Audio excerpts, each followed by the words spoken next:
نحمده ونستعينه ونصلي على رسوله الكريم أما بعد باب الانحراف والطلاق يوم العيد.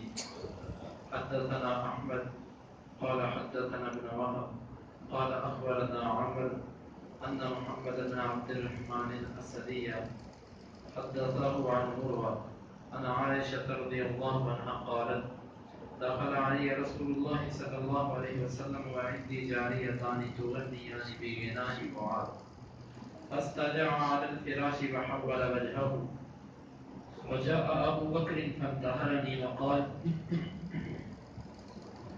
مزمارة الشيطان عند رسول الله صلى الله عليه وسلم فأقبل عليه رسول الله صلى الله عليه وسلم فقال دعهما فلما غفل غمزتهما فخرجتا. یہ باب ہے برچھوں اور ڈال کے بارے میں عید کے دن. امام بخاری فرماتے ہیں کہ ہمیں بیان کیا احمد نے، وہ کہتے ہیں ہمیں بیان کیا ابن وہب نے، وہ کہتے ہیں ہمیں خبر دی عمر نے کہ بے شک محمد بن عبد الرحمن الاسدی نے اس کو بیان کیا عروہ سے.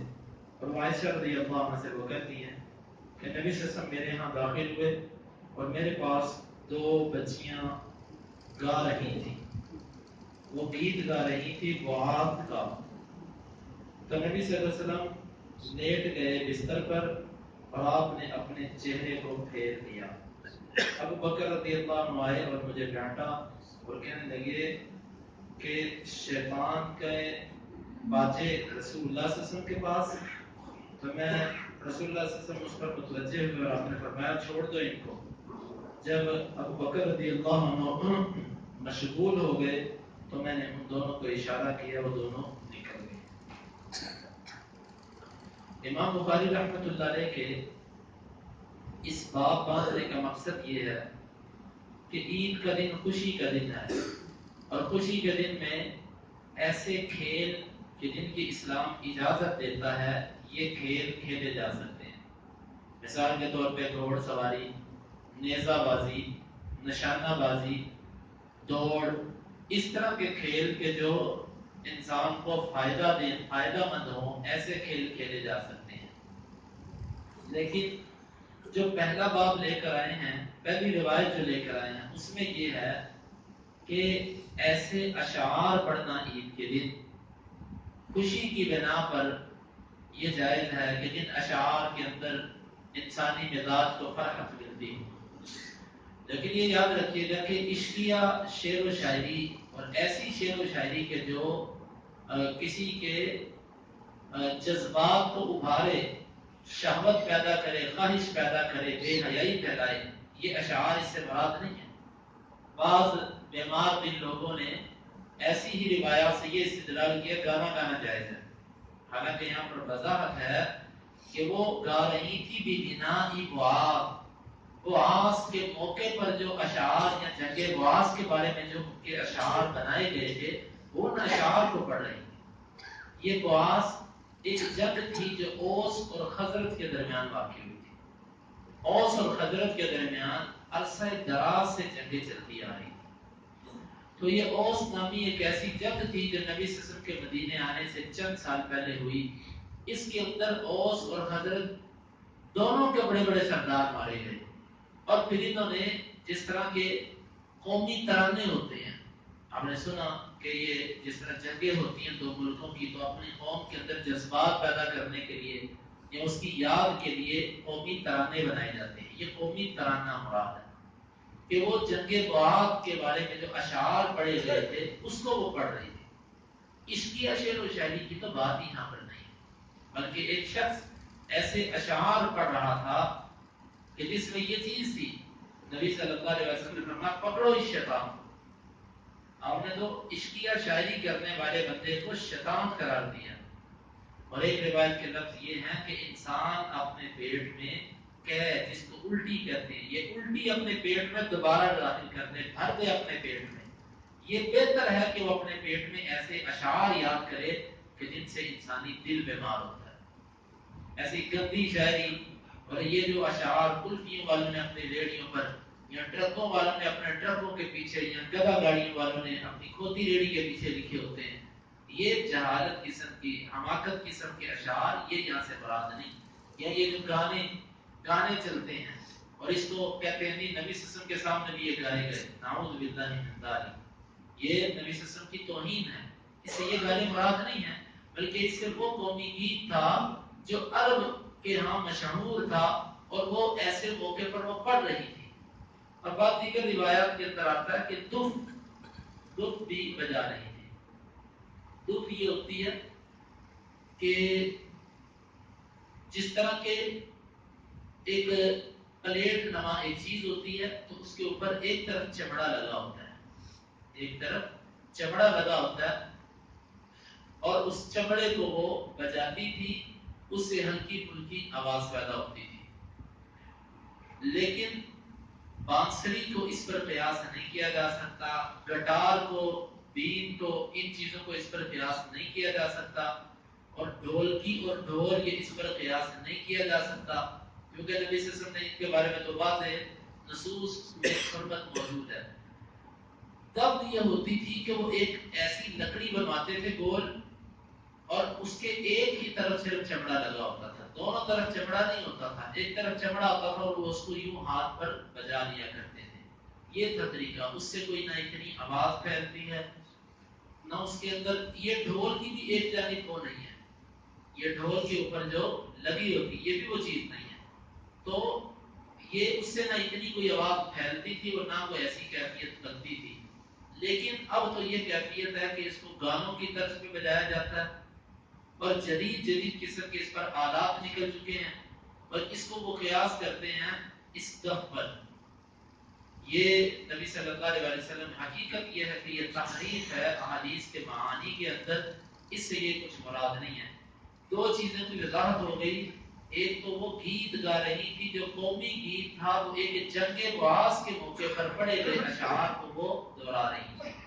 اور دوسری بات یہ واضح تھی کہ اس سے ڈھول، ڈمکا، بانسری، باجا اور گٹار اور یہ چیزیں مراد نہیں ہیں اس سے، بلکہ اس سے مراد یہ تھا کہ ایک دف، ایک چمڑے کے کپڑا، چمڑا ایک لکڑی کے ساتھ لگا ہوا تھا، اس کو وہ بجاتی تھی اور وہ پڑھ رہی تھی. نبی صلی اللہ علیہ وسلم جب تشریف لائے، آپ نے دیکھا، آپ نے اس کو ایک بے مقصد سا کام سمجھ کے، لیکن عائشہ رضی اللہ عنہ چونکہ بچی تھی، آپ نے سمجھا کہ شاید اس کے دل میں اس چیز کا اشتہا اور شوق ہے. آپ سے سب نے منہ پر کپڑا لیا اور دوسری طرف منہ کر کے لیٹ گئے. اتنے میں ابو بکر رضی اللہ عنہ آئے اور آ کر کہنے لگے، تم شیطان کا باجا رسول اللہ صلی اللہ علیہ وسلم کے پاس، تم یہ کیا کر رہی ہے؟ شیطان کی بانسری رسول اللہ صلی اللہ علیہ وسلم کے پاس. نبی صلی اللہ علیہ وسلم نے فرمایا چھوڑو ان کو. پھر ابو بکر رضی اللہ عنہ جب نبی صلی اللہ علیہ وسلم کے پاس آ کر بیٹھ گئے، اپنی باتوں میں مشغول ہو گئے، عائشہ رضی اللہ عنہ کہتی ہیں کہ میں نے ان دونوں کو اشارہ کیا کہ تم نکل جاؤ، تو وہ دونوں کی دونوں وہاں سے نکل گئے. اس روایت سے امام بخاری کا استدلال کہ عید کے دن کچھ نہ کچھ ایسی چیزوں کی اجازت دے دینا کہ جو کسی حرمت کے زمرے میں نہ آتی، کسی کراہت کے زمرے میں نہ آتی ہوں، یہ جائز ہے. مثلا عید کے دن کوئی بندہ وطن کے بارے میں اشعار پڑھ لیتا ہے، عید کے دن کوئی بندہ ایسی چیز پڑھتا ہے کہ جس اشعار میں عشقیہ اور یہ نہ ہو، یہ اس کے بارے میں واضح حدیث ہے، یہ چیز اس سے مراد نہیں ہے. لیکن آج کل جو ہمارے ہاں عید کے موقعوں پر گانے لگائے جاتے ہیں، ڈیک چلتے ہیں، اور یہ جو فحاشی ہوتی ہے، یہ تو بالکل اسلام نے اس کو قطعاً اس کو حرام کرا دیا. ہاں یہ گیت وغیرہ اگر کوئی بغیر موسیقی کے پڑھے تو اس میں کوئی حرج نہیں ہے کہ جس گیت میں کوئی ایسی اسلام کے منافی بات نہ ہو، یہ پڑھے جا سکتے ہیں. یہ عید کے دن ایسی خوشی کا اظہار کیا جا سکتا ہے. ابو بکر رضی اللہ عنہ نے روکنا بھی چاہا اس چیز کو، لیکن نبی صلی اللہ علیہ وسلم نے اس چیز کی اجازت اس لیے دے دی کہ چلو یہ خوشی کا دن ہے اور یہ اتنا تو معمولی جو جس کا جواب جہاں تک نکل سکتا ہے نبی صلی اللہ علیہ وسلم نے اس کو دے دیا. تو ہم بھی اپنے بچوں کو عید کے دن جس کھیل کی سمجھ آتی ہے، یہ ادھر جو گھوڑ سواری ہوتی ہے، اس کے علاوہ اور جو چیزیں آتی ہیں، مثلا وہ بڑے بڑے جو پنگوڑے رکھتے ہیں، یہ اس میں بیٹھ جائے کہ بچہ، یا نشانے بازی جو ہوتی ہے، تو اس طرح کے کام اگر عید کے دن ہو جائیں تو اس میں کچھ حرج نہیں. لیکن یہ جو پارکوں کے اندر اور ایک معاملات میں جا کر جہاں پر مرد و زن کا اختلاط ہوتا ہے اور وہاں پر پھر بے شمار قسم کی غلط قسم کے کام ہوتے ہیں، یہ اسلام کے اندر بالکل ممنوع اور غلط ہے۔